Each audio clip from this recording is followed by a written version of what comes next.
She wasn't simply executed, she was broken on the rack, stretched until her body shattered beyond recognition. And when the steel had finished its cruelty, the fire began, flames that roared but could not erase her. For in the heart of that inferno, her defiance rose brighter than the blaze that consumed her.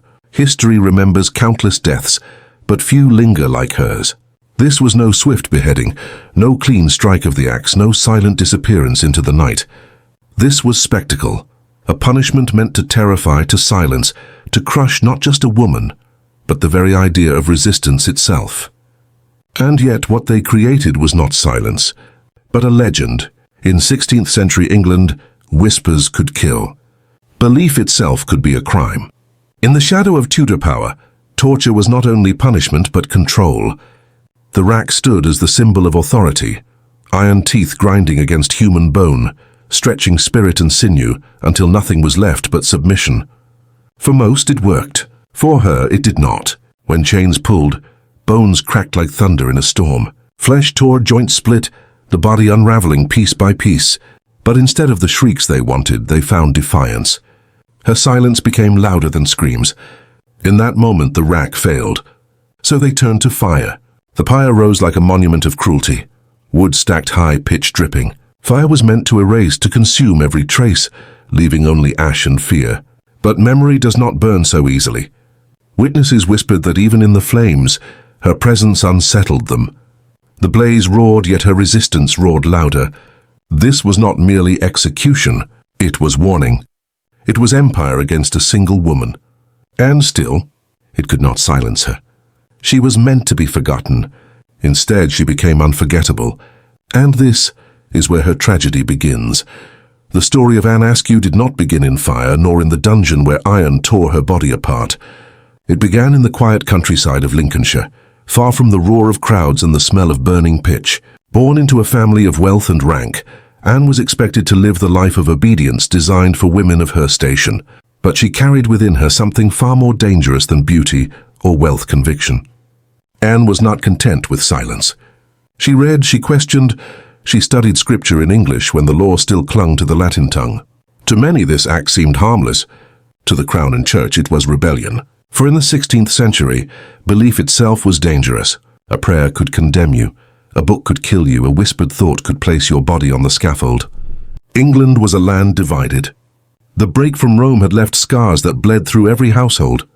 Families were torn between Catholic loyalty and Protestant reform. Suspicion hung in the air like smoke, ready to suffocate anyone who strayed from the sanctioned faith of the moment. In this world even silence could be fatal, but Anne's voice refused silence. In London she became a figure of unease, a woman who spoke boldly of scripture, who challenged priests and questioned doctrines, who carried herself not as a subject of obedience but as a vessel of defiance. To the rulers of Tudor England this was intolerable. The crown could forgive sins of flesh and greed, but not rebellion of the soul. Whispers spread, authorities took note, and the machinery of justice began to turn its gaze upon her. For the Tudor state, execution was never just death, it was theatre. A performance staged to remind the living what happened to those who defied. The rack was not merely an instrument of torture, but a symbol of authority chains grinding against bone. Joints torn until the body yielded. Most yielded. Anne did not. Her arrest was inevitable. Dragged into interrogation chambers where shadows clung to stone walls, she faced men who wielded faith as a weapon and cruelty as a craft. They sought to break her, to make her betray her beliefs, to reduce her to submission. But even under questioning, she remained unbroken. Her refusal was not arrogance, but faith sharpened into defiance. The prison walls closed around her, yet her spirit reached beyond them. She became both threat and symbol, a woman who would not bow even when bound. To her enemies she was a danger that had to be erased. To those who watched, she was the whisper of rebellion that could not be silenced. Her fate was written the moment she chose conviction over compliance. The rack waited, and beyond it the flames. The Empire's hand would stretch to tear her apart, and when steel failed, fire would rise to finish what iron could not. But what they could not see was the power of memory, of legend, of a voice that endures long after flesh is ash. Anne Askew's journey was never toward survival. It was toward immortality, and as the wheels of Tudor justice turned, her tragedy was set in motion. A story not of defeat, but of defiance written in the language of pain and fire. The walls of the Tower of London were not built only of stone and mortar. They were built of silence, of secrets, of screams muffled by iron doors. For Anne Askew, those walls became her world. The chains that bound her wrists were not only restraints of flesh, but of empire. She was no longer a daughter of privilege nor a woman of learning. She was a prisoner of belief. Interrogation in Tudor England was not a search for truth, but for obedience. The men who faced Anne did not want her answers. They wanted her surrender. They demanded names, confessions, betrayals, anything to unravel the network of reformers they feared. But she gave them nothing. Each question was a blade, each silence a wound, and still she resisted. So they brought her to the rack. The chamber was dark, the air heavy with the memory of agony. At the center stood the device, a wooden frame with wheels and chains, crafted to stretch the human body beyond the limits of nature. Many who entered this room left shattered, broken in both body and will. Anne was meant to be no different. They bound her wrists and ankles. Iron bit into her flesh as the wheels began to turn. Slowly, methodically, her body was pulled apart. Joints cracked, ligaments tore, bones strained under impossible tension. Pain rushed through her like fire, a storm of agony meant to break even the strongest spirit. But even as her body screamed, her will did not. Witnesses would later recall that her defiance was unearthly, that while her frame shattered, her resolve seemed to grow stronger. The rack, meant to silence her, instead turned her into a symbol. For every snap of bone there was an echo of resistance. Her torturers grew frustrated. They were craftsmen of suffering, men who prided themselves on bending flesh to the crown's will. Yet here was a woman, small and broken, who denied them victory. She would not give them names. She would not give them submission. She gave them only silence, and silence was louder than any scream. When they dragged her from the device, she was no longer whole. Her body hung limp, her joints torn, her strength nearly gone, but her eyes still burned. It was a defiance that unsettled even her captors. In the days that followed, her broken frame was carried to trial. Courtrooms were as dangerous as execution grounds, for they were theaters where guilt was already written. Her judges looked upon her not as a woman but as a threat, a voice that could not be controlled. The charges were heresy, the punishment predetermined.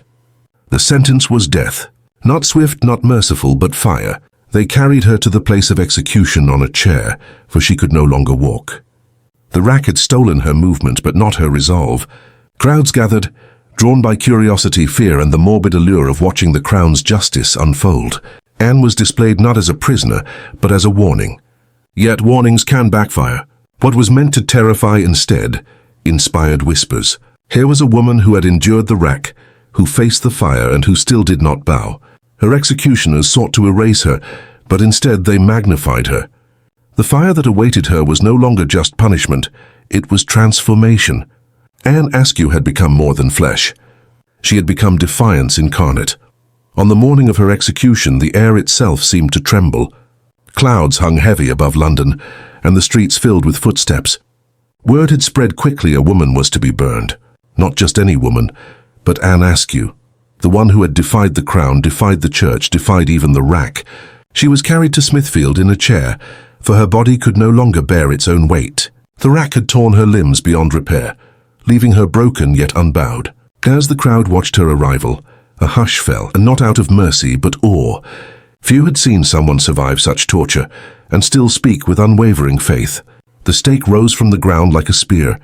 Around it, the pyre was built high, stacked with wood soaked in pitch and resin, designed to burn long and hot. The smell of it hung in the air before the flames even touched. Executioners moved with practiced motions, their hands steady, their faces expressionless. For them, this was routine. For Anne, it was eternity. They bound her fragile body to the stake. Her arms, pulled from their sockets by the rack, hung limp, tied in place by coarse rope. Her legs, too weak to stand, were lashed tightly so that she would not collapse before the flames claimed her. She was displayed like an offering, fragile and broken yet terrifying in her resolve. The crowd shifted uneasily. Some had come for spectacle, others for warning, and a few for the quiet courage that radiated from her. For even as the pyre was lit, her face held no surrender. There was pain, yes, unbearable pain etched into every line of her body. but no submission. The first tongues of flame licked the wood, crackling like whispers. Smoke rose, carrying with it the scent of burning pitch. The fire spread quickly, curling around the base of the stake, climbing toward her. The heat struck first, a suffocating wall of agony that seared the skin before the fire even touched. And then the blaze engulfed her. The crowd recoiled as the flames roared upward, swallowing her broken frame in a storm of fire. Her body writhed, not in surrender but in defiance. Even as the flames tore at her flesh, she remained unshaken in spirit. Some swore they heard her whisper prayers, her voice thin but unbroken, carried above the roar of the pyre. The execution ground became a theatre of terror. Children clung to their mothers. Men turned their faces away. Women wept silently. What they had come to witness as punishment had become something else, a spectacle of faith stronger than fire. The flames clawed higher, devouring wood and flesh alike. Her skin blistered, cracked, and blackened, yet her defiance seemed only to grow. She was supposed to die quietly, to be erased, to vanish into ash. Instead, her presence filled the square, heavier than the smoke that choked the air. Minutes stretched like hours. The pyre burned hotter, brighter, until all that remained was the silhouette of a woman consumed but not conquered. Her voice, faint but steady, cut through the crackle of fire, not a scream but a final stand. Those who heard it would never forget. At last the blaze did its work. The ropes gave way, the body collapsed, and the ashes of Anne Askew drifted upward, carried into the grey sky above London. But in that rising smoke, there was more than destruction. There was memory. There was defiance. There was legend. What the crown had meant as warning became a spark. What they tried to silence became a roar. For Anne's death was not an end but a beginning, the moment a broken woman became immortal. The crowd left in silence. Not one among them could forget the sight of the flames. And though her body was gone, her name would be whispered long after the fire had cooled. When the last embers of the fire faded at Smithfield, it seemed at first that all was over. The crowd dispersed in uneasy silence, leaving behind only scorched wood, charred earth, and the faint smell of ash that clung to the air like an accusation. The executioners returned to their routines, their duty finished. To them it was one more death among many. To the crown it was a message sent defiance would be burned out, root and branch. But some things cannot be burned. For even as her body was reduced to ash, Anne Askew's words lived on. She had written them carefully, painfully, sometimes smuggled from her cell, sometimes dictated between waves of torture. Fragments of her testimony, her poems, her declarations of faith, all were gathered, hidden, copied, and passed from hand to trembling hand. These writings, fragile as parchment and ink, carried her spirit further than any fire could reach. It was dangerous to even whisper her name. The 16th century was not a safe age for memory. To remember the wrong person was treason. To repeat the wrong story was heresy. And yet the whispers grew. She would not bow. She would not break. She prayed while the flames devoured her. In taverns, in markets, in secret gatherings, people spoke of her as though she had risen beyond death itself. Mothers warned their children not to speak too loudly. Preachers, trembling, hinted at her story without daring to name it. The authorities feared her even in death, for they knew the truth: a body could be destroyed, but an idea could not. Anne Askew became more than a woman. She became a symbol, a reminder, a shadow the crown could not silence.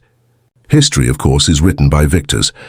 Kings and queens believed they had erased her. They recorded her as a heretic, a criminal, a danger to the state. But history has a way of shifting. Centuries later, her story would rise again, no longer as heresy, but as testimony. The words she wrote, the faith she carried, and the fire she endured would be retold in books, in sermons, in quiet classrooms where her name would no longer be forbidden. Her execution, meant as a warning, became her immortality. Imagine the cruelty of the rack, the agony of the flames, the silence of those who watched, all of it meant to crush one voice. Yet here we are, centuries later, still speaking it, still remembering, still unsettled by the defiance of a broken woman who should have disappeared into smoke. And that is the true impact, not the fire, not the torture, but the memory that refused to die. For her enemies, Anne Askew's death was a victory. For history, it was a mistake. They gave her the stage, they gave her the fire, they gave her the audience, and in trying to destroy her, they gave her exactly what she needed to endure witnesses. Even now, her story is not just about faith or defiance, but about the brutal machinery of power itself, about what happens when empires believe they can burn truth into silence, about how fear can turn into legend. Anne Askew was not meant to be remembered, and yet she stands among the unforgettable. Her ashes scattered, her body gone, but her defiance, her refusal to scream the way they wanted, her refusal to recant, her refusal to kneel, became larger than life. When we look back at the flames of Smithfield, we do not see her as her executioners intended, broken, crushed, erased. We see her as history reshaped her, fierce, unyielding, immortal. And perhaps that is the final cruelty of those who killed her. They wanted silence. What they created was a legend that refuses to die.